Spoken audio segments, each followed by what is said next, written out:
everyone. Welcome to Woodside SDA Youth. This is Eddie, and I'm here with my brother Louis, and we are going to we're going to review the Sabbath School lesson that we have studied this week. The title for the Sabbath School lesson for this week is The War Zone of the Covenants, which is lesson number 5.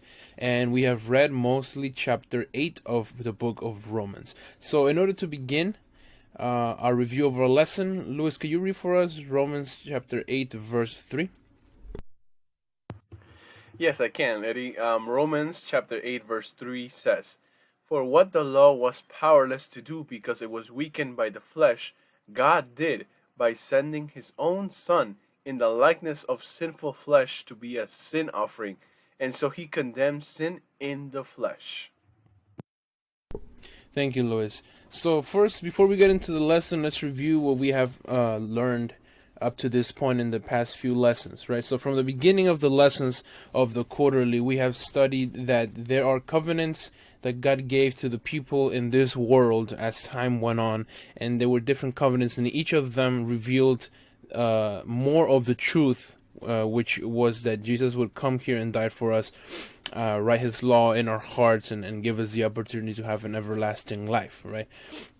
There are two major covenants, or the more popular covenants that we know modern in our world right now, which is the Old Covenant and the New Covenant, right? And as we have seen throughout these lessons, we know that there are people still now that misunderstand what the Old Covenant is and what the New Covenant is. And although they are a little bit different in certain aspects, such as like having the rituals, we know that overall they have the same principles and the same foundations, right? The Old and the New Covenant. They are, though they have some differences, they share the same spiritual DNA. And so if those people out there who still have this misunderstanding come to and read the lesson that we're about to review, and they hear the war zone of the covenants, they might think that the war zone is what we just mentioned, which is Old Covenant versus New Covenant, and then they're at war with each other because they are so different, right? But in reality, that is not what this war is about. The war zone is not between the two covenants, right? It's not the old versus the new. The war, as we have read in this lesson, is experiential and it's relational, right? It's your experience with the covenants, your relationship with the covenants, right? So when you hear the gospel, will you reject it like the old covenant experience, like the people in Israel when they heard the covenant and they just said, yes, we will accept it, but they didn't actually accept it, and it became legalistic and put all these laws for the covenant, right? So in overall, they rejected the covenant, right? That's what the old covenant experience is. Or when you hear the gospel, will you accept it and obey it by faith and have that new covenant experience? So that is what this war is about. Louis, do you have anything to comment? Yeah, Eddie, you're very correct about that. It's not really, a battle between the covenants, but actually the experience and the relationship of the covenants. We pretty much have all the example laid out in the Bible. We see the people of Israel, how they were received the covenant, how they also rejected it. We also see how the people in the New Testament, how they reacted to the covenant that they were given and stuff like that. And so we have two examples here, and it's very important for us to analyze, to pretty much see if which of them reflect us, how we can actually deal with our decision when it comes to making a covenant. Are we gonna make it like accepting just a set of rules, or are we actually gonna accept it in our hearts? Like a lot of people did in the Bible, or we're gonna reject it like also a lot of people did in the Bible. It's really up to us, and it's our decision. And sometimes it can be something that we can battle with, and this is why it becomes a war zone, right? But it's very, very important for us to make that decision. And it really helps to read the Bible and see how other people dealt with it, their mistakes, because by reading those things, we can improve or do a better job ourselves in our spiritual life. Yes, Liz, thank you for that. Let's go now into the next part of our lesson, and for that we're going to start off by reading Romans chapter 8, verses 5 through 6. Romans 8 verses 5 through 6 says, "Those who live according to the flesh have their minds set on what the flesh desires, but those who live in accordance with the Spirit have their mind set on what the Spirit desires. The mind governed by the flesh is death, but the mind governed by the Spirit is life and peace. The mind governed by the flesh is hostile to God. It does not submit to God's laws, nor can it do so. Those who are in the realm of the flesh cannot please God. Thank you. So based on these two verses, we have here what the war is really about, right? What is the war zone of the covenants? And in the nature of the war is, by these verses, as we've read these verses, is flesh versus the spirit, right? And what is the flesh and what is the spirit? Well, as we have read in these verses, right, it's what you do, the things, if you do the things of the flesh, which is following your sinful nature, right? Whether you are disobeying God, or not wanting to be with Him, right? Following the things of the flesh, right? Once sin entered into this world, our nature was changed completely, right? Adam was created with a godly nature, right? An inclination towards the things of God, right? Things of the Lord. But after he sinned, that all changed for us, and now we no longer have that nature. Our nature is our sinful nature by default, right? And that is the flesh versus the spirit, and the things of the spirit, right, only comes from God, whether you have faith and obey the Lord and obey His commandments. That is what the war is about, the flesh versus the spirit. Luis, could you read for us John chapter 3 verse 6? John 3 verse 6 says, "Flesh gives birth to flesh, but the Spirit gives birth to spirit." Thank you, Luis. So what do we see here, right? First is with flesh, you can only give birth to other flesh, right? And this is what Jesus meant when he was speaking to Nicodemus, right? And as a fallen race, we are naturally born of the flesh. We are inclined to follow our sinful nature, and we have no hope of a better future, right? We have no hope if we stay with our sinful nature. And doing the things of the flesh is twofold, right? So the first thing is the most obvious one. It's that you are against religion, you are against God, against obeying the commandments of the Lord, right? So you say, I want nothing to do with God. You leave the church, you leave the things of God and start to do evil things and start to do things that do not please the Lord, right? That is one aspect of doing things of the flesh. The other aspect is that, on the other hand, you are overly religious, right, and legalistic, meaning that it's only you put this outward appearance that you have accepted the Lord, that you are obeying His commandments. And this is what the people of Israel did, right? So they only accepted outwardly. They did do all the sacrifices and everything, but deep inside, they were not changed, right? And this is one of the aspects of doing the things of the flesh, that you are kind of faking it, right? It's only an outward appearance, and inside in your heart you still follow your own ways. You're still not convinced. You still don't realize what you're doing is just you're doing it so that you look good and the people see that you have accepted God, but in reality you have not, right? Your inside, your heart, it's not changed. Doing the things of the flesh is accepting Jesus in your life and having that relationship with Him, and by faith having His law written in your heart. Luis, do you have any comments on this? Yeah, I think it's very, very important for us to know that our condition, and the fact that when we want to follow God, or we want to be, by the Spirit, is going to be very contradicting to our nature. That's why it's not going to be like many times when we accept God, it's going to be like, oh man, now everything's going to be great. Now I'm going to be happy. Now everything's going to be peaceful and stuff. But we forget that it's actually going to be a battle, because we're going to be battling our own desires. We're going to be battling our own addictions, our own problems that we have built up all these years of following the flesh and stuff like that. Now, God is powerful for, to save us from those things and to help us walk by the Spirit. But many times we don't want to do that. And I think when God presented the covenant to the people, in the Old Testament, when they were rejected, they said, "Yeah, we're gonna do it, right? But we we don't want to give up the things of the flesh and stuff like that." So they wanted to follow the covenant, but also follow the things of the flesh. They didn't want to separate. They didn't want to, engage in that battle of separating from the flesh and walking in the Spirit in order to follow the covenant. They weren't willing to do that, and sometimes we are not willing to do that. We want to go to church, but we also want to, follow the flesh. or we want to go to church, but we forget that it's going to be a battle to, stop doing all the bad things that we are doing and stuff like that. And that is why it's very important for us to be aware of the whole scenery, of the whole spectacle that we are living in, of the battlefield that we are actually in. Because when we are, aware of those things, we are now more prepared for the battle, right?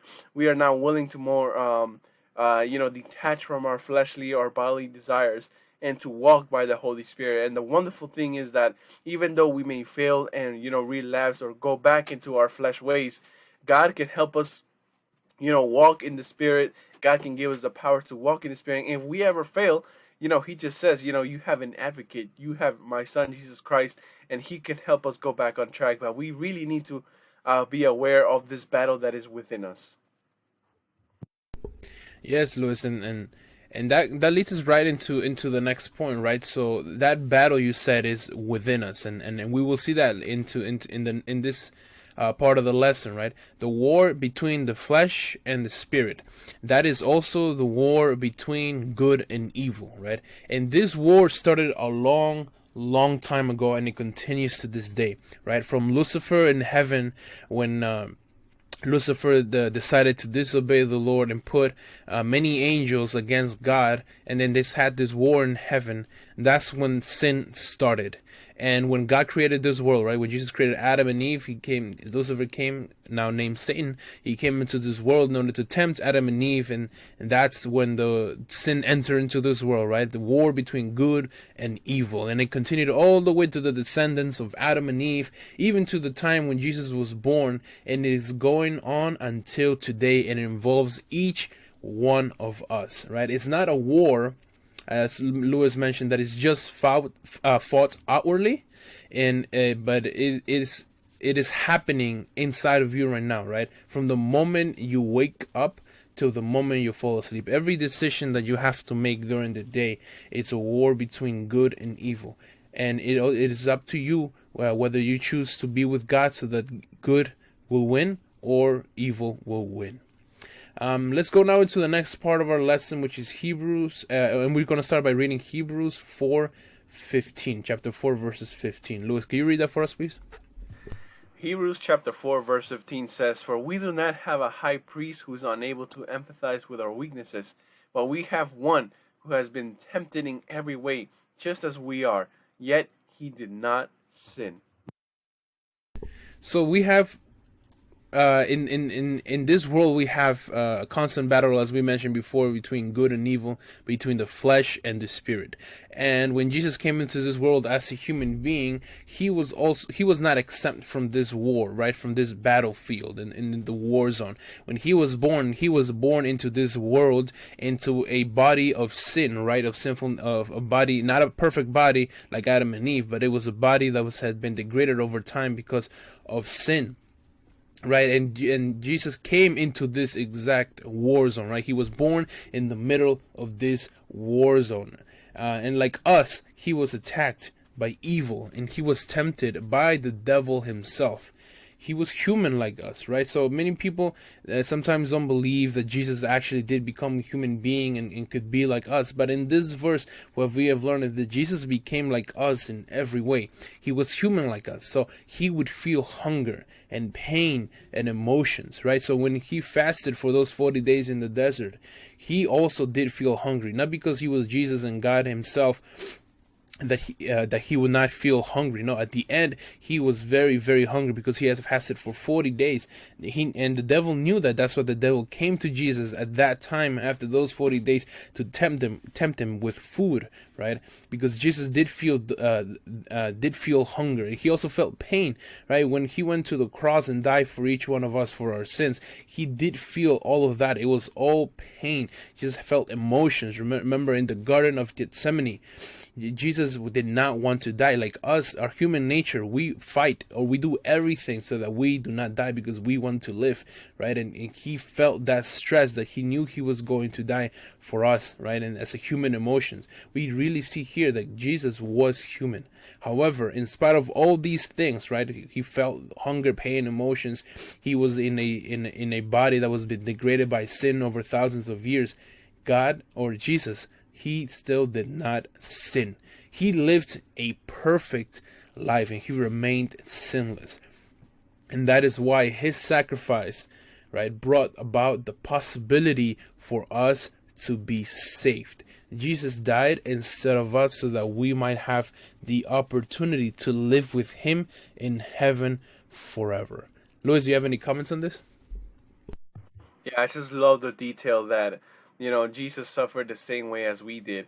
Sometimes when we pray, a lot of people have told me, yeah, like, man, I don't even think he knows what I feel, or like, I don't even think I can relate to this person because, he's so perfect. He's God pretty much. Like, does he really care about my problems? Does he really, care what I'm going through, or will he tell me, hey, man up, or like, toughen up a little bit, and face your problems. But when we read the story of Jesus, and we see how he went through the same things that we are going through. He experienced all these things, all these terrible things that a lot of us are going through today, and being degraded by sin, being in the middle of suffering because of all the terrible things that are going on.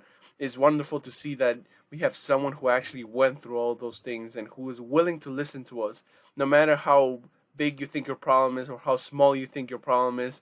God is willing to listen to you because he experienced what you are experiencing. So it's very wonderful to have someone who, has gone through the same thing. I don't know, to people who are hearing us, who, you have friends, maybe you probably experience family problems, and then you meet this friend who also experienced family problems, and then you guys actually get to bond a lot because you share all the difficulties that you both have experienced, and that creates a very special bond that you have with that person, just based on the fact that you guys come from the same, I guess, difficulty or same mountain of difficulties and stuff. And it is very wonderful to know, God, you experience rejection, you experience all this pain, all this suffering, betrayal, and everything.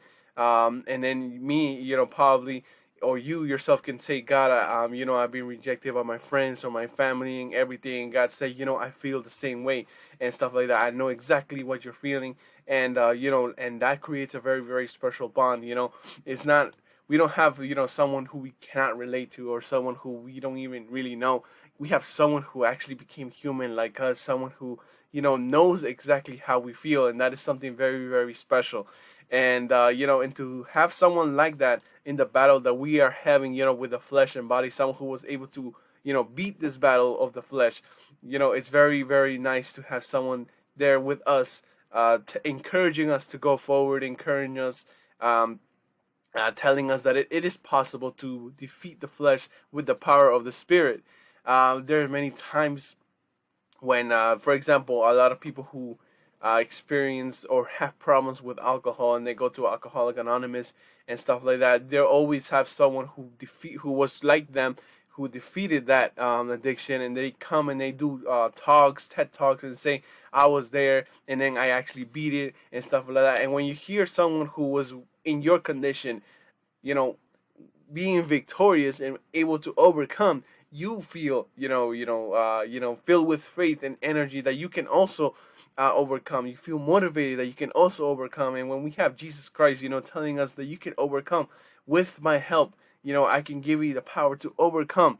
And even though that you may fail, I can help you stand back up and, stand straight and keep on going forward in this battlefield. It's something that, you cannot really describe. It's something that just fills you with so much peace and happiness in the middle of the storm. Yes, Louis, thank you for that. And as you have mentioned, we do have Jesus here who defeated. He was thrown in the middle of this war zone when he became human, right? And he defeated the other side. He defeated the flesh. He defeated evil and good, and the spirit triumphed. Right, and we are in the same war zone, and we have the example of Jesus, as you mentioned, Louis, and we, with his help, we can also triumph in this war. We can also have victory, right? And it is up to you as we come to the end of this lesson. It is up to you whether you accept Jesus in your heart, right? God is almighty and he is powerful, but he will not force anyone to accept him. That has to be done voluntarily by each one of us. And so the questions we must ask ourselves is, as part of this lesson, do I accept Jesus in my life, right? And want to have his law written by faith in my heart, right? Do you want to have that new covenant experience that the people had, in which they did accept Jesus in their hearts and have the law of God written in their minds, in their hearts? Or do you want to have that old covenant experience in which people of Israel just said, yes, we accept, but really in their hearts they did not accept Jesus? It is my prayer and my hope that you accept Jesus in your heart and be born again in the Spirit, right? And have that new covenant experience. And so this has been the end of our lesson, the war zone of the covenants.